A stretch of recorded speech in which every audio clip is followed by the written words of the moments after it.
Hai semuanya, perkenalkan nama saya Mary Prinabur Siregar dengan NIM 0320202086. Saya dari Stikes Santa Elizabeth Medan, dari Nurse 1B. Kali ini saya akan membahas mengenai kelainan kongenital pada bayi.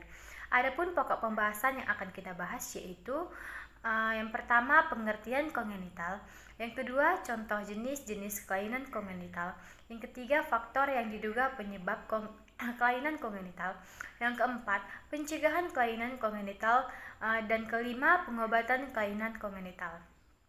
Oke, kita bahas pelan-pelan dari awal ya. Apa sih itu kelainan kongenital? Kelainan kongenital merupakan kelainan dalam pertumbuhan struktur bayi yang timbul sejak kehidupan hasil konsepsi sel telur. Kelainan kongenital dapat merupakan sebab terjadinya abortus, lahir dari dalam kondisi meninggal atau meninggalkan segera setelah lahir. Kematian pada bulan-bulan pertama kehidupannya sering diakibatkan oleh kelainan kongenital yang cukup berat. Bayi yang dilahirkan dengan kelainan kongenital besar umumnya akan dilahirkan sebagai bayi berat, lahir rendah, bahkan sering dibilang sebagai bayi kecil untuk masa kehamilan ibunya. Bayi berat lahir rendah dengan kelainan kongenital berat, kira-kira 20% meninggal dalam minggu pertama kehidupannya. Pun contoh dari jenis-jenis kelainan kongenital yaitu yang pertama, keiloskisis atau celah bibir atau lebih sering dikenal dengan bibir sumbing. Merupakan cacat akibat kelainan deformitas kongenital yang disebabkan kelainan perkembangan wajah selama gestasi. Yang kedua, cerebral palsy atau lumpuh otak yang disebabkan oleh perkembangan otak yang tidak normal, seringkali terjadi dari sebelum lahir. Yang ketiga, sindrom Down merupakan kelainan genetik 21 yang menyebabkan keterlambatan perkembangan dan intelektual pada bayi hingga dewasa. Yang keempat, spina bifida merupakan cacat lahir ketika sumsum tulang belakang bayi gagal berkembang dengan baik.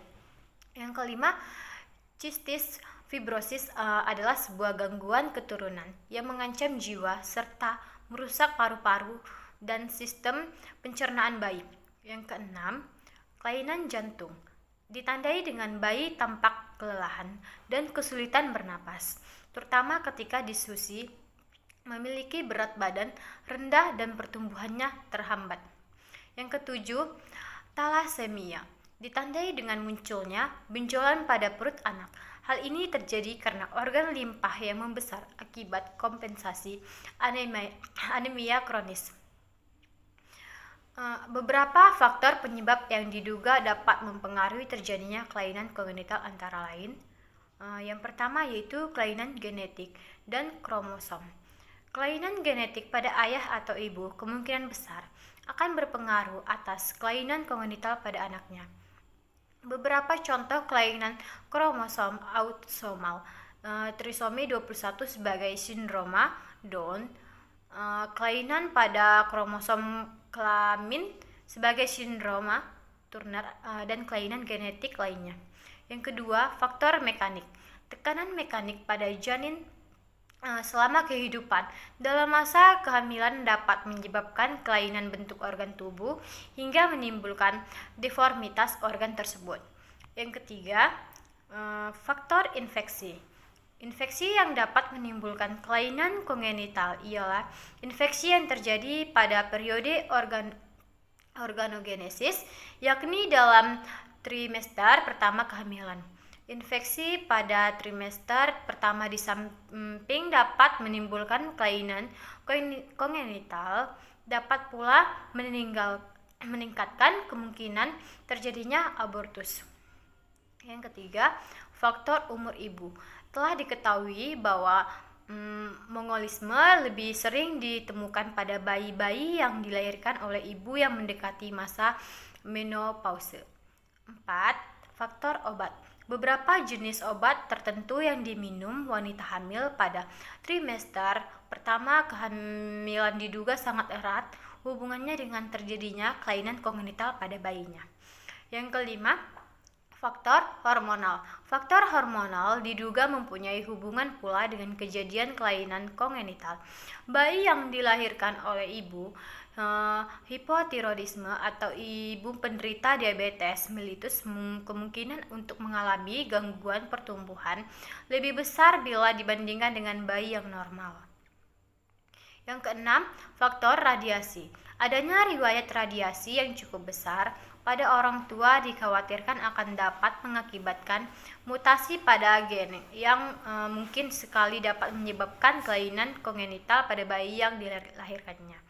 Yang ketujuh, faktor gizi dan lain-lain. Ada beberapa cara yang dapat dilakukan untuk mencegah terjadinya kelainan kongenital pada bayi, yaitu yang pertama, jika memiliki riwayat kelainan kongenital pada keluarga, Anda perlu melakukan tes genetik dan berkonsultasi dengan dokter sebelum melakukan program hamil. Yang kedua, mengonsumsi makanan sehat dengan vitamin dan mineral yang memadai serta menjaga berat badan agar tidak terlalu berlebihan. Yang ketiga, mengonsumsi tablet asam folat, khususnya pada trimester pertama kehamilan.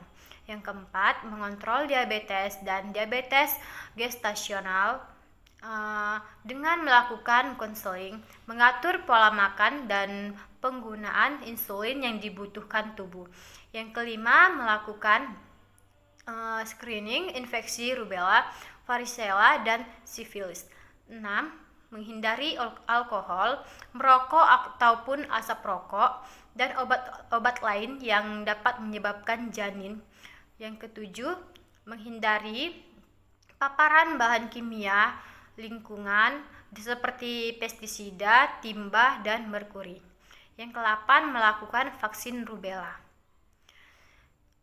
Cara pengobatan yang dapat dilakukan untuk kelainan kongenital pada bayi yaitu yang pertama, pengobatan medis seperti obat hydrocortisone, fludrocortisone untuk penyakit hiperplasia adrenal kongenital, levothyroxine atau untuk penyakit hipotiroid kongenital, transfusi darah, dan kelasi besi atau untuk talasemia. Yang kedua, koreksi bedah dilakukan untuk displasia tilang, bibir sumbing, pelatum atau kelainan jantung. Yang ketiga, melakukan diet khusus untuk defisiensi G6PD dan galaktosemia. Baik, sekian pembahasan kita kali ini untuk kelainan kongenital pada bayi ini. Jika ada kesalahan saya, mohon maaf dan boleh dikoreksi dan diberi komentar di bawah ya. Terima kasih semuanya, salam sehat untuk kita semua. Bye.